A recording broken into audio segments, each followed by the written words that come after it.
Assalamualaikum warahmatullahi wabarakatuh. Selamat pagi. Masih semangat ya teman-teman? Masih. Oke, baik. Ya, sebelum kita mulai ke presentasi, kita cek dulu teman-teman sekitar kita. Apakah sudah hadir semua ini?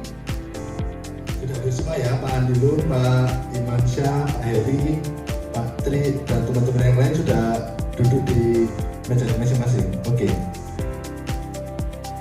Sebelum kita masuk ke materi, kita tentukan dulu rules-nya. Yang pertama, kita harus open minded.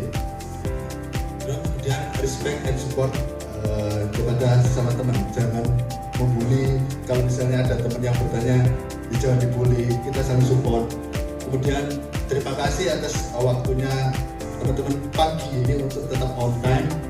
Kemudian mohon untuk handphone yang masih belum di-silent, mau di-silent supaya tidak mengganggu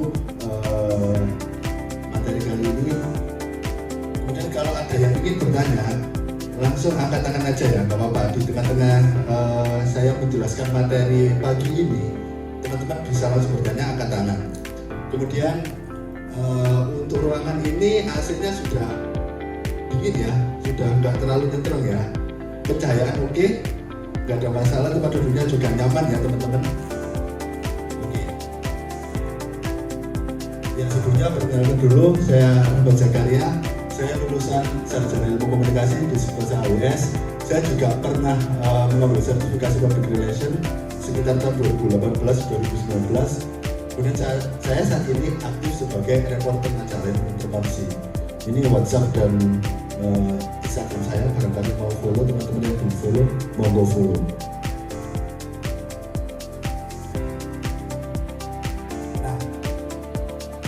Lagi down. Gambar dan pernyataan ini apakah sudah benar atau enggak menurut teman-teman?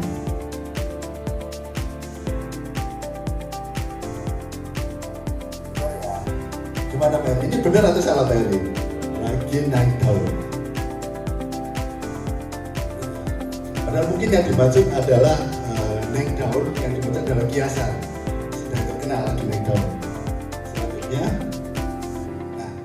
bagaimana dengan yang ini? Masih sama ya kayak yang tadi, bajak laut. Ya benar, membajak laut. Tapi apakah itu yang dimaksud? Oleh karena itu, pagi ini saya akan menjelaskan bagaimana menginventarisasi masalah, menginventarisasi data, sehingga data tersebut bisa dikomunikasikan dengan baik. Nah ini, cara inventarisasi dan memilah masalah, data atau informasi yang akan dikomunikasikan sesuai dengan kewenangan berdasarkan kebijakan perusahaan. Unit kompetensi ini kalau dalam SKKNI itu melakukan komunikasi dengan KOK, masalah atau data atau informasi yang akan dikomunikasikan, diinventarisasi dan dipilah sesuai dengan kewenangan yang dimiliki berdasarkan kebijakan perusahaan. Supaya tidak terjadi yang seperti tadi, naik daun, misalnya disuruh mendesain orang sedang naik daun, ya digambarkan tadi orang naik daun, seperti itu. Enggak seperti itu yang dimaksud.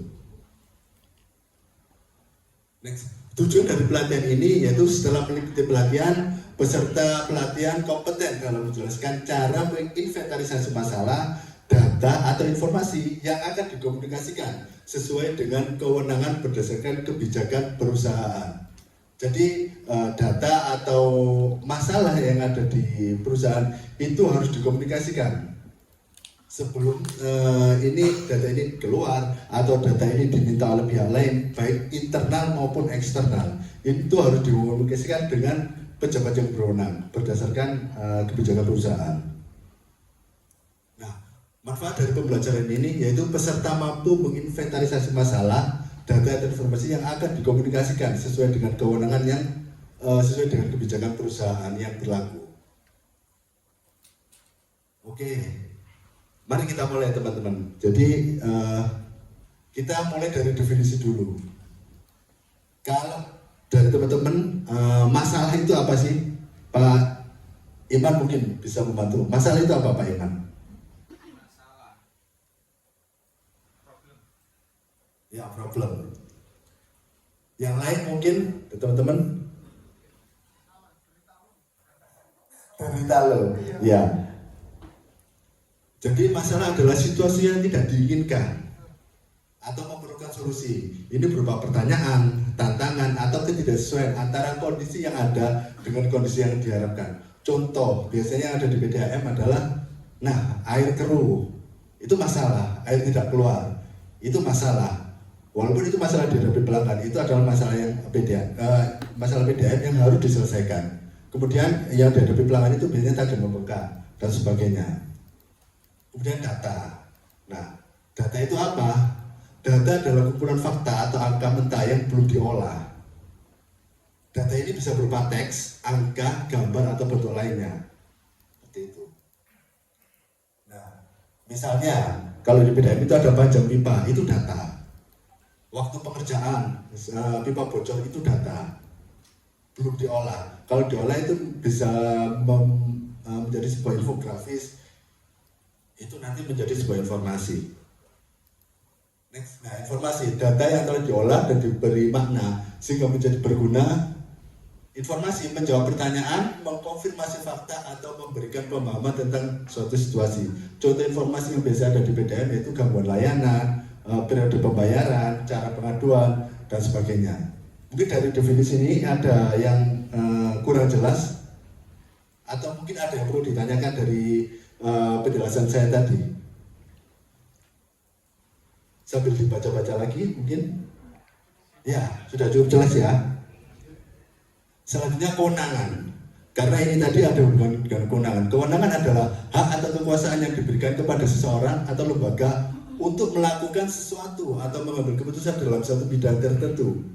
Kewenangan ini kalau di PDAM biasanya dijelaskan pada SUTK, surat perintah atau surat keputusan. Nah, contoh kewenangan itu misalnya manajer produksi, kewenangannya terkait pengolahan air. Manajer distribusi, kewenangannya terkait pendistribusian air. Hal-hal yang terkait distribusi itu ada di manajer distribusi. Manajer keuangan seperti Bu Rani, itu kewenangannya yang terkait tentang keuangan perusahaan. Apa saja yang ada di dalamnya, belanja pegawai dan lain-lain. Itu ada di manajer keuangan. Kemudian manajer humas, kewenangannya terkait komunikasi perusahaan. Baik komunikasi dengan internal maupun eksternal, itu kewenangannya ada di manajer humas. Ini hanya salah satu contoh ya, sebagian contoh. Nah, dari sini teman-teman ada yang kurang jelas atau mungkin ada yang ditanyakan tentang apa itu kewenangan. Jelas semua ya. Nah, kemudian referensi. Inventarisasi masalah dalam sebuah perusahaan biasanya sudah terdapat pada SOP. Nah, kalau misalnya di gangguan air itu ada SOP-nya di PDAM, khususnya di PDAM Surabaya. Sekaligus bagaimana langkah-langkah penanganannya. Ini harus kemana, ini harus kemana. Kayak itu sudah ada. Ini berapa hari, step-stepnya itu sudah ada. Namun tidak jarang ada masalah-masalah baru yang muncul yang mungkin belum ada di SOP. Maka untuk masalah-masalah yang baru itu diinventarisasi sendiri oleh user, oleh staff yang ada di bagian tersebut. Kemudian mungkin formatnya bisa Excel atau Google Form, kemudian disimpan di folder yang bisa dibuka oleh semua orang, sehingga semua orang tahu misalnya ada masalah baru, kayak di keuangan, di pembayaran. Misalnya ada satu pelanggan yang masuk periode 1 tapi tidak bisa membayar. Nah, itu solusinya seperti apa? Lah, sebelum menjawab itu kan dikomunikasikan dulu ke bagian pemakaian, ke bagian penerbitan, ke bagian keuangan, kenapa ini tidak terbit. Nah, itu diinventarisasi aja oleh user. Biasanya dalam hal ini itu di staf hubungan pelanggan kalau di PDAM.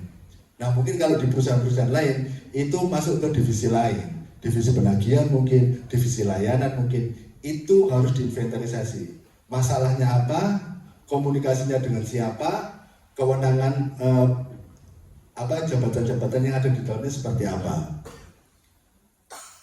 Seperti itu. Kemudian diajukan SOP-nya supaya ke depan kalau misalnya ada masalah yang sama sudah ada rules yang jelas, sudah ada peraturan jelas. Misal seperti itu tadi, pelanggan ini terlambat 3 bulan, lah penanganannya seperti apa, gitu. Nah, ini contohnya, air tidak keluar di beberapa wilayah. Masalahnya apa? Masalahnya memang air tidak keluar di kawasan Surabaya Barat. Nah, ini staf humas harus mencari datanya. Datanya apa saja? Waktunya sejak kapan? Penyebab air keluarnya tidak apa? Apakah ada permasalahan di produksi atau distribusi? Apakah ada pemadaman listrik? Apakah ada penurunan tekanan di beberapa wilayah? Atau apakah ada kebocoran? Nah, data-data ini harus dikomunikasikan dengan pihak-pihak yang berwenang. Siapa aja yang berwenang? Nah, di sini ada misalnya manajer distribusi terkait air tidak keluar atau penurunan tekanan, atau mungkin ada kebocoran. Nah, ini harus dikomunikasikan di sini.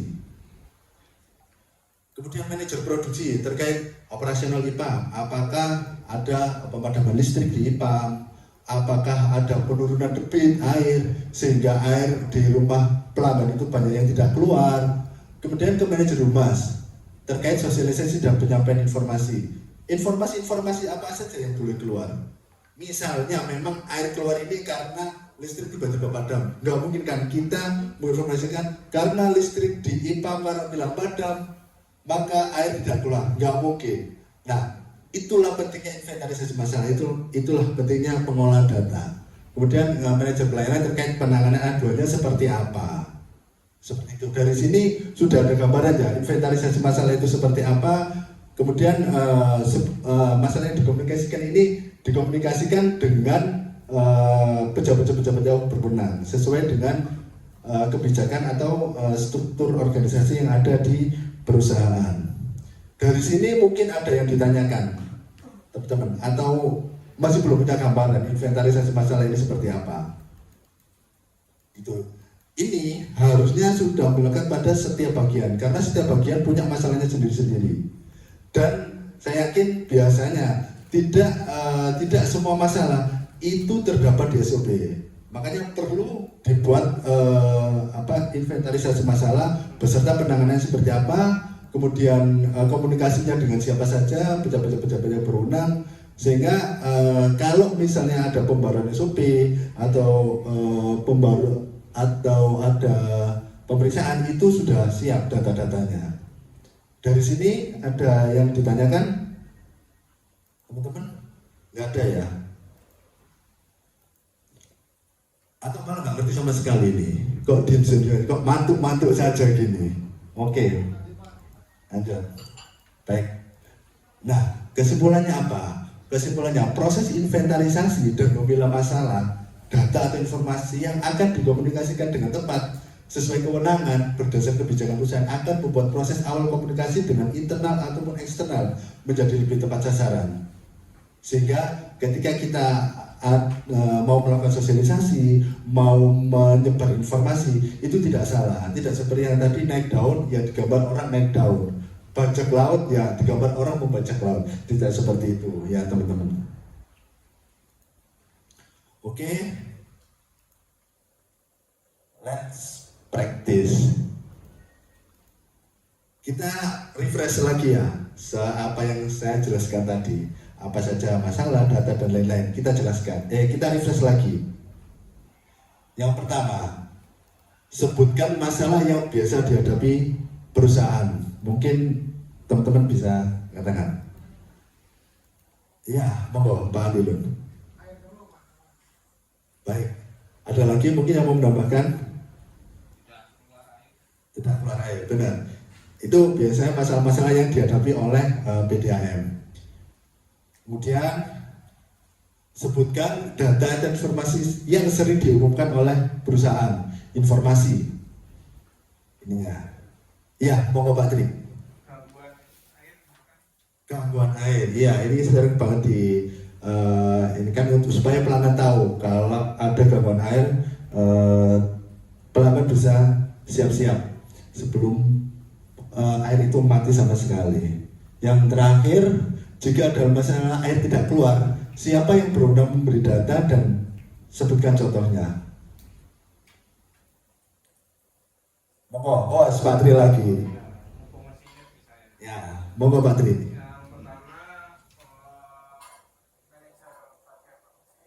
Ya. Karena mereka kan yang produksi Oke. yang paling tahu pertama kali pasti. Baik.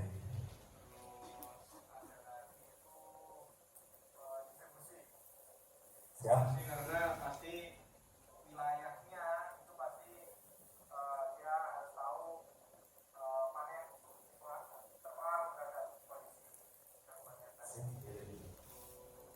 lagi?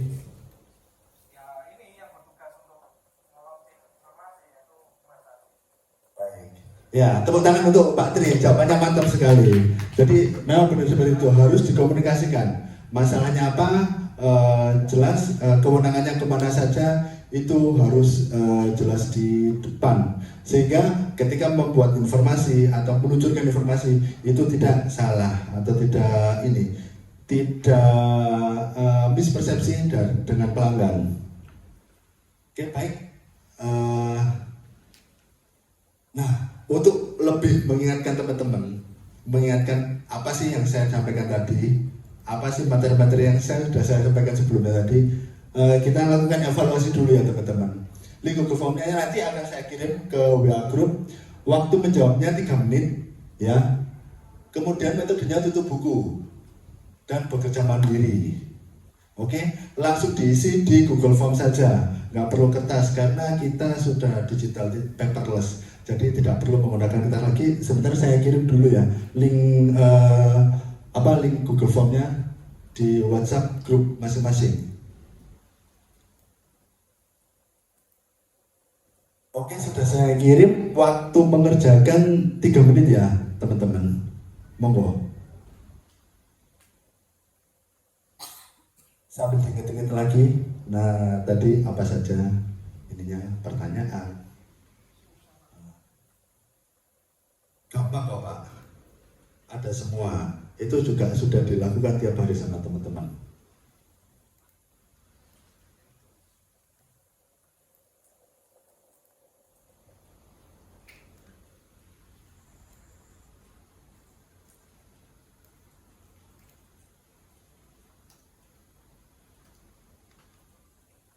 Gimana gampang-gampang kan, nggak ada yang susah kan?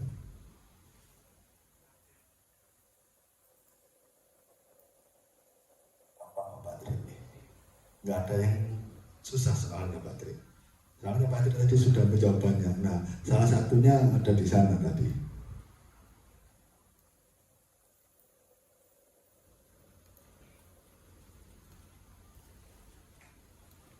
Ya mungkin Pak Heri sudah selesai. Yang lain, nunggu yang lain dulu ya Pak Heri. Monggo, nggak apa-apa, nggak usah buru-buru, nyantai saja. Oke. Nyantai saja teman-teman.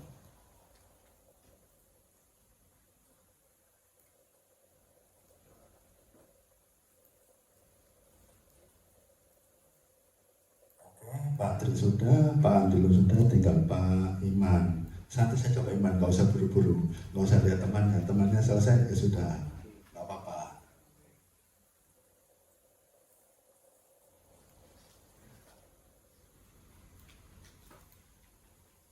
Oke, sudah ya Pak Iman. Baik, saya cek dulu ya jawaban teman-teman ya. Oke, jawabannya bagus-bagus.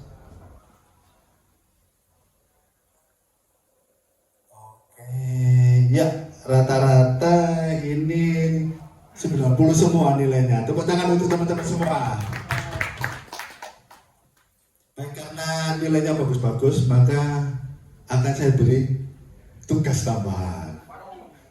Nah, tugas tambahan ini adalah buatlah inventarisasi masalah seperti yang saya jelaskan di depan tadi. Contoh yang saya contohkan di depan tadi, masalah dan data serta bagaimana saja harus berkomunikasi ketika PDF ada pipa bocor diameter 600 mili. Ini dikumpulkan minggu depan ya. Melalui Google Form aja, yang Google Form-nya nanti akan saya kirim lagi untuk tugas tambahan ini. Ya, sudah saya kirim, bisa dicek HP-nya masing-masing, tapi nggak usah dikerjakan sekarang. Nanti aja minggu depan, ini baru dikumpulkan pada pertemuan selanjutnya. Nah, ini ada kutipan dari Seth Godin, yaitu penulis buku People Do Not Buy Goods and Service, The Relation Stories and Magic. Jadi orang itu sebenarnya tidak membeli barang atau pelayanan, mereka membeli relasi, memberi cerita, memberi keajaiban. Jadi kalau kita bercerita dengan baik, dengan masalah-masalah yang kita kuasai tadi, dengan data-data yang kita olah, kemudian kita menyajikan dengan baik, orang akan membeli itu. Ya teman-teman, terima kasih. Wassalamualaikum warahmatullahi wabarakatuh.